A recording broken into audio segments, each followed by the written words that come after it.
Olá pessoal, vamos aqui falar mais uma vez algumas dicas aí, algumas recomendações, né, para uma menopausa mais saudável, mais tranquila, com menos efeitos colaterais, né, com mais qualidade de vida.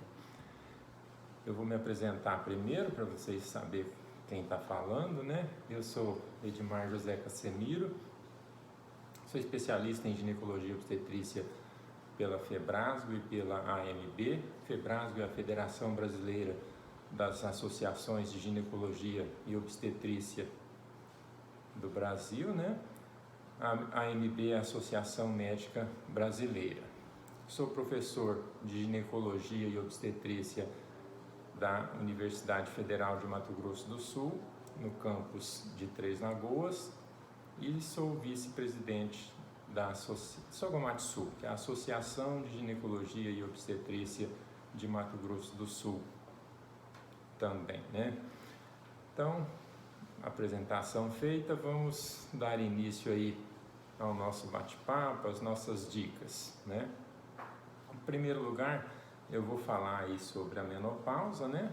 E definir o que é menopausa é importante nessa fase inicial. Menopausa ela é uma fase da vida da mulher, né? Que inicia com a última menstruação. Esse diagnóstico é feito normalmente 1 ano após a parada da menopausa. É um diagnóstico retrospectivo, né? A gente faz somente depois de 1 ano que parou de sangrar e que é considerado menopausa realmente. Ela ocorre mais frequentemente por volta dos 50 anos, né? O período mais comum de acontecer entre os 45 e os 55 anos de idade, mas o mais comum é por volta dos 50. O que caracteriza a menopausa, né? É quando os ovários deixam de produzir os hormônios femininos. O principal deles é o estrogênio, que é o principal causador de todos os sintomas aí quando ele está ausente, né? E quando ele está presente é o causador de uma série de bem-estar que a mulher sente também, né? A parada na produção hormonal, ela traz algumas mudanças no organismo da mulher e que muitas vezes, né, ela acaba produzindo mal-estar, desconfortos, né, sintomas indesejáveis aí no dia a dia das mulheres, né? Os efeitos dessa parada hormonal, ele vai ser sentido em todos os órgãos do organismo, né? Cérebro, pele, músculo, coração, né? Aparelho genital e urinário, né? E em outros órgãos também, todos eles sofrerão efeitos aí dessa mudança hormonal, né? Nós vamos comentar sobre cada um deles e o que acontece de mais frequente aí nesses órgãos, né? Então, começando aí pelo cérebro, né? A gente vai ter como sintomas mais frequentes na falta dos hormônios aí desse estrogênio, né? Como sintoma mais comum, a gente vai ter a insônia, pode ter irritabilidade, pode ter ansiedade, depressão, diminuição da memória, diminuição da libido, né, que é o desejo sexual, entre outros efeitos aí da falta do hormônio no cérebro, no caso. Com esses sintomas, a mulher pode ter uma diminuição da autoestima. Isso é bastante comum acontecer, né? E isso pode acarretar problemas aí no relacionamento com o parceiro, no trabalho, né? Com o familiar, com amigos, né? Porque assim, a insônia, a irritabilidade, a ansiedade, a depressão, tudo isso vai influenciar no dia a dia dessas mulheres, né? E para tentar amenizar esses sintomas, né, a gente tem as terapias, né, os tratamentos hormonais, né?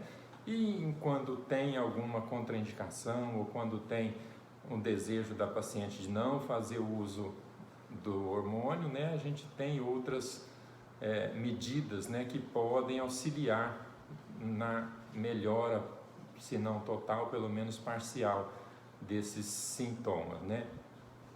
Então, o estilo de vida saudável, exercícios, né, ajudam também bastante na melhora desses sintomas. Já na pele, unha, cabelo, né, são outros tecidos aí que sofrem a ação da falta do hormônio.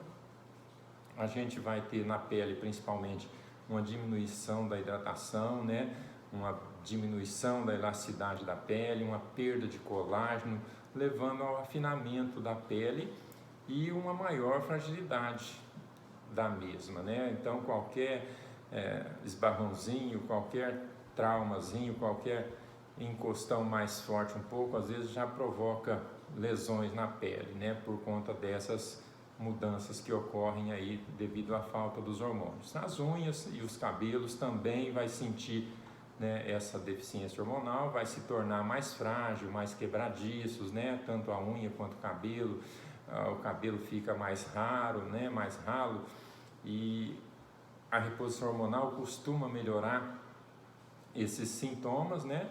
Mas, como a gente vem falando, sempre existem tratamentos alternativos não hormonais para amenizar essas alterações aí de pele, unha, cabelo. Geralmente é feito com vitaminas, colágeno, né? As atividades físicas que vão ajudar nessas melhoras dos sintomas. Na parte osteomuscular, ocorre um processo mais acelerado, né, da descalcificação dos ossos, favorecendo o surgimento da osteoporose, que ela é mais comum aí após a menopausa e principalmente após os 60 a 65 anos de idade. Ocorre também uma diminuição da força e da massa muscular, né? Então, quando ocorre a parada da produção do estrogênio, a mulher começa a ter uma perda de massa muscular, perda de força muscular, e isso tudo traz efeitos colaterais para o seu dia a dia, né? Que pode facilitar acidentes, quedas, fraturas, então precisa de muito cuidado. E as questões aí de tratamentos, né, tanto medicamentoso quanto as atividades físicas, vão se tornar bastante importantes. Além da reposição hormonal, existe aí as medicações específicas, tanto para osteoporose, né, quanto para perda de massa muscular, quando é necessário. A gente tem medicações que podem ajudar nessa prevenção da perda, né, e os exercícios, né, estilo de vida mais saudável, né, com alimentação mais saudável, e as atividades físicas ajudam bastante nessa melhora. No aparelho cardiovascular, a gente tem,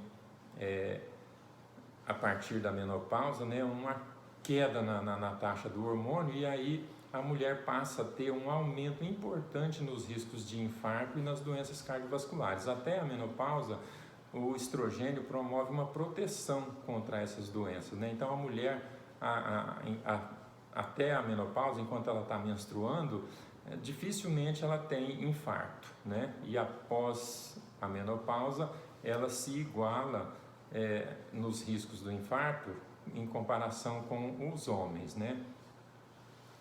A reposição hormonal e a atividade física, o estilo de vida saudável também ajuda a prevenir esses problemas. Tudo vocês vão ver que a questão de estilo de vida é bastante interessante, né? Você ir progressivamente melhorando a qualidade de vida aí, com inserção de atividade física e de alimentação mais saudável, para melhorar todos esses efeitos da deficiência hormonal que vai surgir a partir da menopausa, né? E isso, em qualquer momento em que você faça essa mudança, você vai ter o benefício, vai sentir o benefício no seu organismo. Mesmo que você já esteja na menopausa, que não tenha um estilo de vida ainda saudável, se você começar a fazer isso a partir de agora, você vai sentir a melhora na qualidade de vida.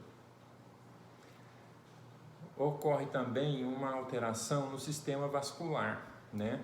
Que é o sistema aí que vai produzir o sintoma mais comum, mais característico, né, da menopausa, que são as ondas de calor, tão faladas aí no meio feminino nessa fase de pré-menopausa, perimenopausa, né? São chamados de fogachos, né? Que é um dos sintomas mais frequentes da menopausa. É devido a uma instabilidade do sistema vascular e que provoca essas dilatação das veias, né? E vem aquela onda de calor repentina e transitória, temporária. Ela logo passa, né? E aí vem depois aquela sudorese fria. Isso é chamado de fogachos. No aparelho gênito-urinário, né, vai ocorrer na parte genital aí uma atrofia vaginal com ressecamento, perda de lubrificação, diminuição da elasticidade, e isso tudo vai provocar um desconforto, uma dificuldade na hora da relação sexual para quem tem parceiro aí, né? Hoje em dia a mulher passa 1/3 da vida na menopausa, então a mulher a partir dos 50 anos ela já pode começar a ter esses sintomas e ainda está em plena atividade física, né? Em plena atividade sexual. Então isso tudo passa a ser um transtorno importante a ser combatido aí nessa fase, né? E isso pode trazer esses ressecamentos, essa dificuldade na relação, pode trazer conflito entre os casais. É bastante comum essa queixa, né, no consultório médico. A reposição hormonal, em alguns casos aí, o uso de lubrificantes, hidratantes intravaginais, vão melhorar muito essas alterações, né? A bexiga também vai sofrer com essa alteração hormonal, ela vai sim ocorrer uma perda da elasticidade, né, diminuindo a capacidade de armazenamento de urina, então a pessoa vai ter micção aí mais frequente, vai ter vontade de urinar mais vezes, né, mais frequentemente, pode passar a ter urgência para urinar, não consegue ficar segurando quando dá vontade de urinar e às vezes até incontinência urinária, pode ter perda de urina involuntária em alguns casos devido a essas alterações hormonais, né? Isso traz bastante desconforto, constrangimentos, né, para quem sofre desses distúrbios, né? A reposição hormonal, os cremes vaginais e às vezes fisioterapia ajuda bastante também a melhorar todos esses efeitos aí da falta do hormônio, né?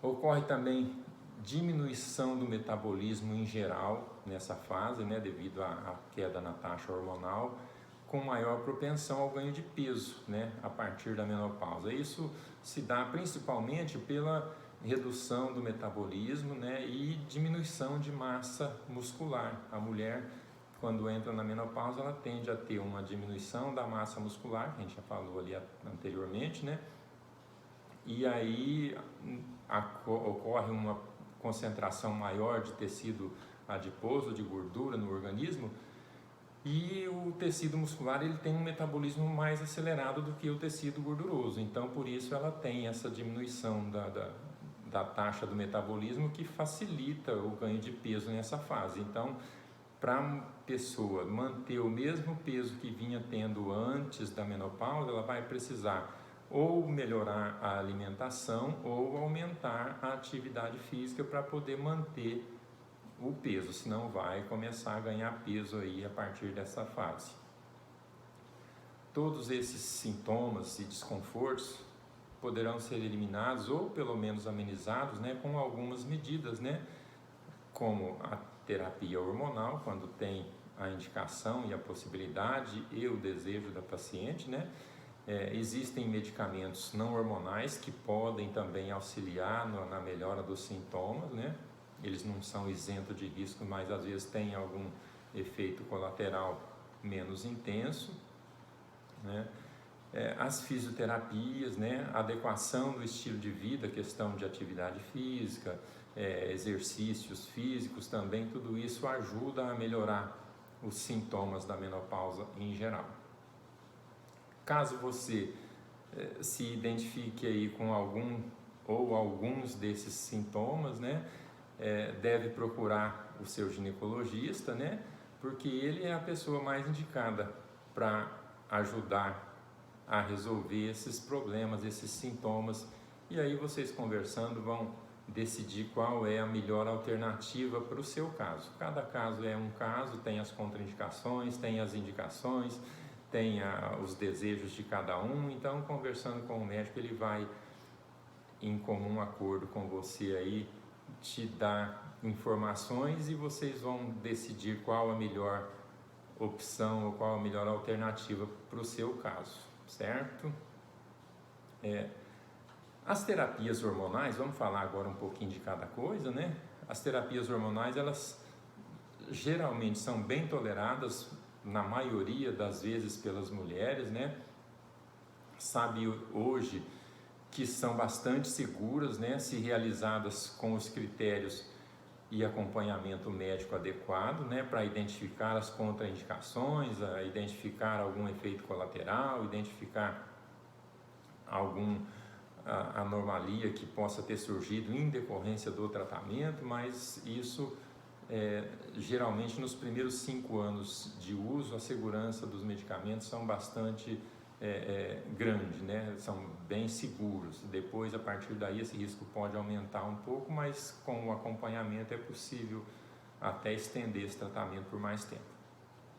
Nos casos onde haja as contraindicações, né, ou que tenha ocorrido efeitos colaterais, ou a paciente não queira fazer a terapia hormonal, existem ainda medicações alternativas, né, para tentar amenizar os sintomas da menopausa, né? Aí teria os medicamentos fitoterápicos e outras opções de tratamento não medicamentoso para ajudar a amenizar os sintomas, né?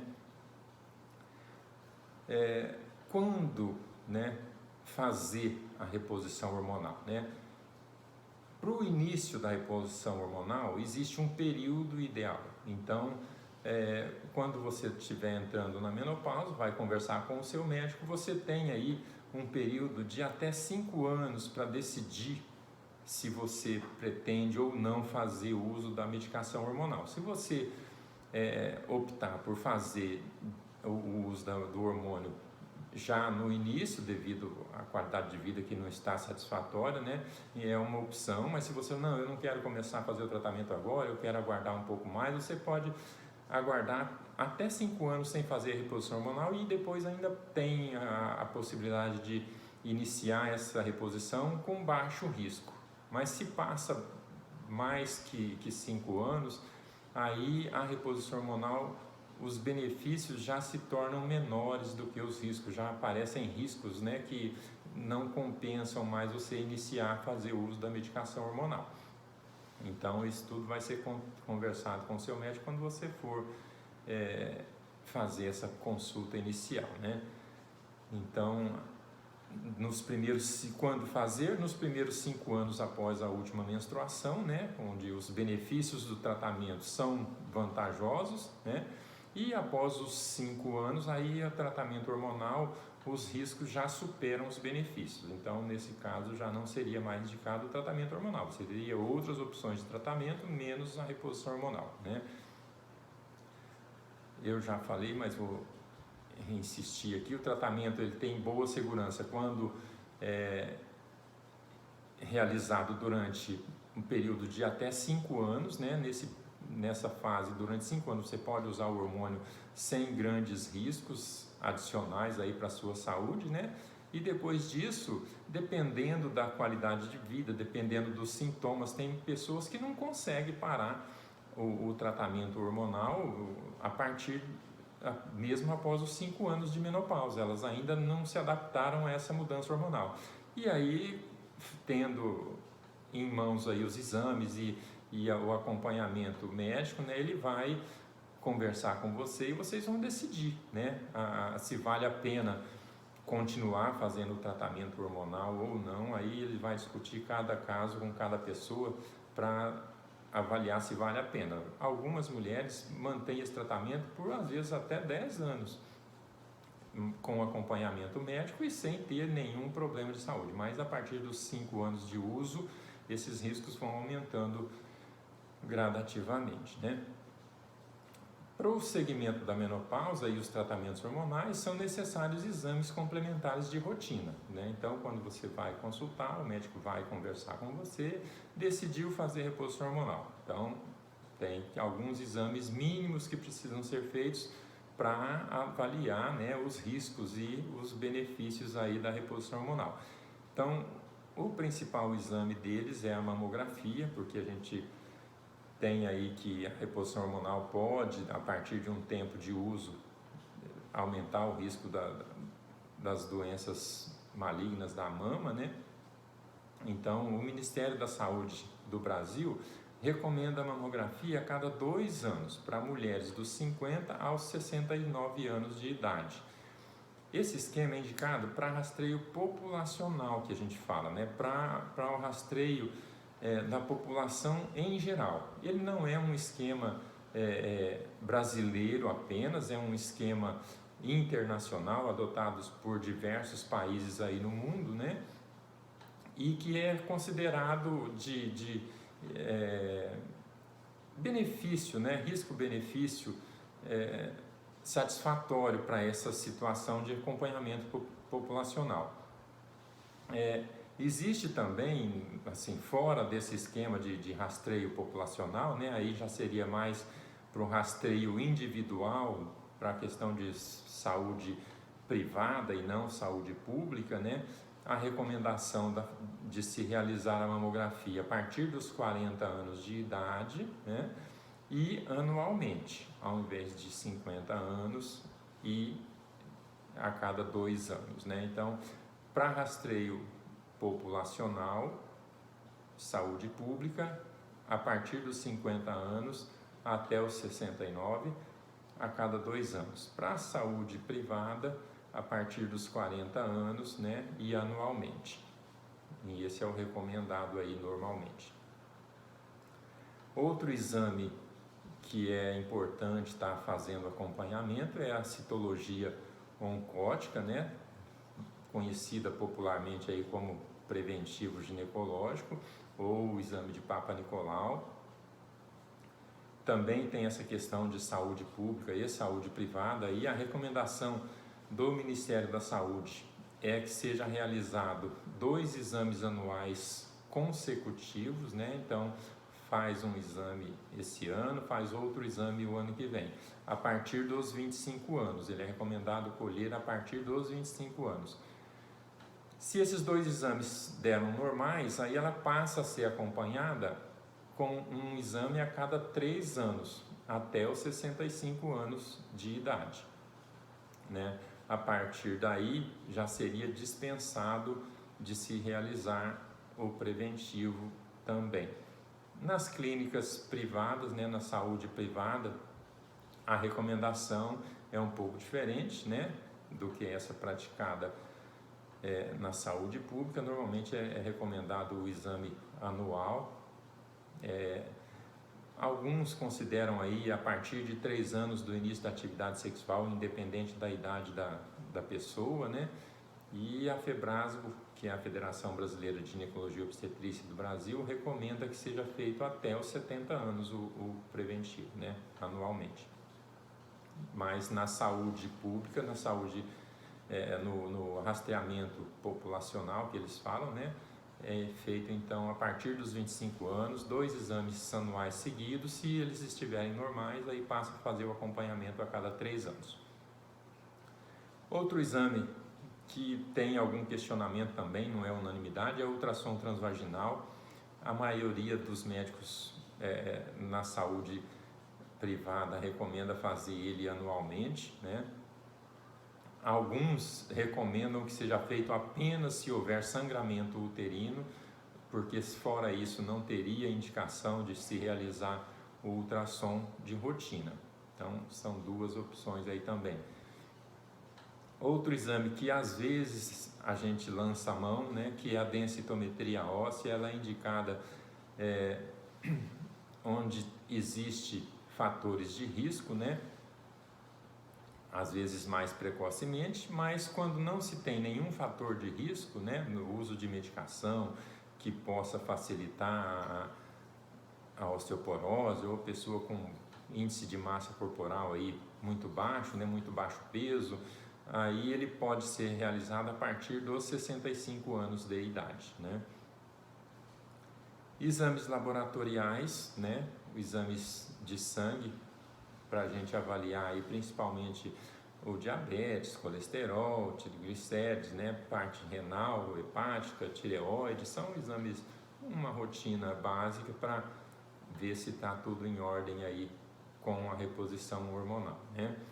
Se não está trazendo nenhum efeito metabólico negativo. Normalmente os efeitos não são muito importantes, mas às vezes é necessário ajustes aí de medicação, de dose, de via de administração para poder ajudar a equilibrar melhor essa parte aí, principalmente colesterol e triglicerídeos e o diabetes, né? As medidas referentes à mudança de estilo de vida devem ser praticadas por todas as mulheres, pois, como eu já disse anteriormente aí, hoje as mulheres passam cerca de 1/3, pelo menos 1/3 das suas vidas nessa fase da menopausa, né?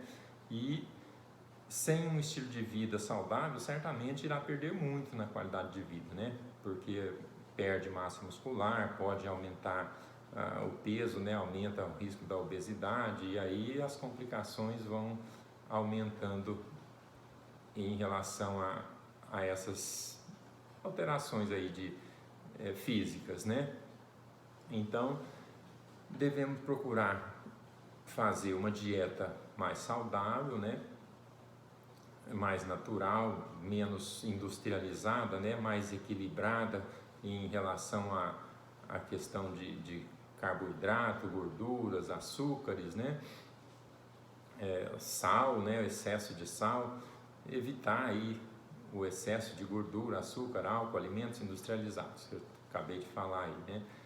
Devemos ainda aumentar a ingestão de cálcio, né? Principalmente leites e derivados, né? Mas existem outras fontes de cálcio também que é importante para prevenir a osteoporose nessa fase, né? No caso de obesidade, procurar adequar a alimentação. Se a pessoa não conseguir isso sozinha, né, o ideal seria procurar auxílio profissional aí, a ajuda de um nutricionista, né? As atividades físicas também devem ser avaliadas e orientadas de preferência por um educador físico, mas isso existe nas prefeituras aí,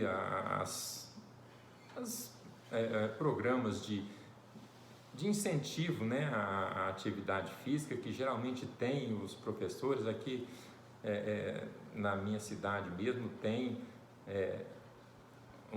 pessoal que agora na pandemia nem está tendo direito, mas na época antes tinha um local que reunia as mulheres e homens para fazer as atividades físicas com orientação do educador físico. Então, se não tiver a possibilidade de fazer particular, sempre tem um jeito de conseguir isso, né? Para iniciar uma atividade física adequada para o seu estilo, né? Não adianta você querer começar correndo 5 km se você nunca andou na vida, né? Então tem que começar gradativamente para se adequar e evitar lesões e acidentes, né? Então, atividade física para diminuir o peso, a obesidade é um fator de risco para várias outras doenças, né? E outras complicações na menopausa, como diabetes, os infartos, o câncer, a pressão alta, né? Então, o estilo de vida vai ajudar a melhorar, evitar a obesidade e, consequentemente, evitar todas essas outras patologias que são mais frequentes aí na obesidade. Se você for tabagista, se tiver algum outro vício, né, deve procurar se esforçar bastante para abandonar esse vício, né? O vício também aumenta os riscos de câncer, de infarto, de AVC e outras complicações aí, dependendo do tipo de vício que você tem, né? De cigarro, de bebida alcoólica, né? Aumenta o risco aí dos cânceres de pulmão, das doenças hepáticas, das hepatites, né? Então, estilo de vida aí evitando os vícios ajuda também bastante. Exercícios físicos é muito importante porque vai fortalecer a musculatura, facilitar o equilíbrio, previne a osteoporose, previne as doenças cardiovasculares, previne as artroses, né? Porque a artrose geralmente é por falta de atividade física, ela acelera o processo da artrose, a atividade física ajuda na lubrificação das articulações e previne a artrose. Fortalecendo a musculatura vai prevenir queda, né? Evita fraturas, né? Entre outros benefícios que a atividade física traz também aí para os organismos das mulheres, né? Todas essas medidas vão ajudar a proteger o seu coração, os ossos, músculos, cérebro, e também ajuda a amenizar os sintomas, melhorando a qualidade de vida, né? Que é o que a gente deseja, né? Com essas informações aí, espero que todas reflitam e passe a cuidar com mais conhecimento, né, da sua saúde, para ter mais alegria, mais prazer e, consequentemente, mais qualidade de vida, que é o desejo de todos nós, né? Viver mais e viver com mais qualidade de vida. Muito obrigado e até uma próxima.